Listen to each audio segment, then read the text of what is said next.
মাছ দিয়ে লাউ শাকের ঝাল। লাউ শাক দিয়ে ট্যাংরা মাছ রান্না করব, তাই ট্যাংরা মাছটাকে কর্নফ্লাওয়ার গুঁড়ো ছড়িয়েছি। আর এখানে একটু পেঁয়াজ কালি, দুটো কাঁচা লঙ্কা, একটু রসুন নিয়েছি। শাকটাকে আমি প্রথমে নুন তেল দিয়ে জলটা ঝরিয়ে নিয়েছি, তারপর আমি সিদ্ধ করেছি হালকা করে। দেখেছো, পুরো ফেস্ট হয়ে গেছে। আমি কড়াতে এই পরিমাণ তেল নিয়েছি, যেহেতু কর্নফ্লাওয়ার মাখানো তাই ভাজতে বসিয়েছি।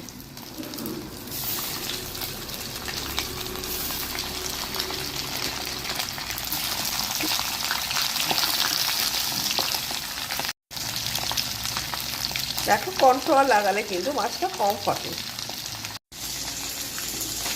একে একে সব মাছ ভাজা হয়ে গেল। এখানে আমি একটু রসুন ফোড়ন দিলাম।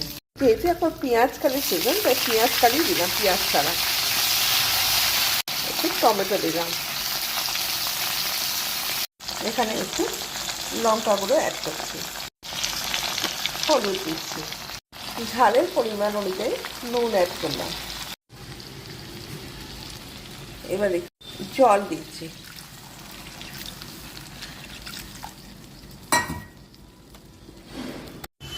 ট্যাংরা মাছগুলো এখানে আমি ঢেলে দিলাম।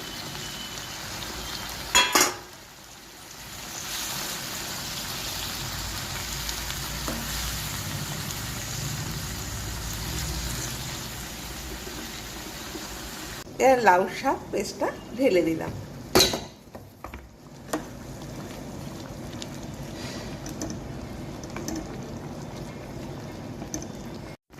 এইভাবে ধিমে আছে একটুখানি শাক আমি কভার করি।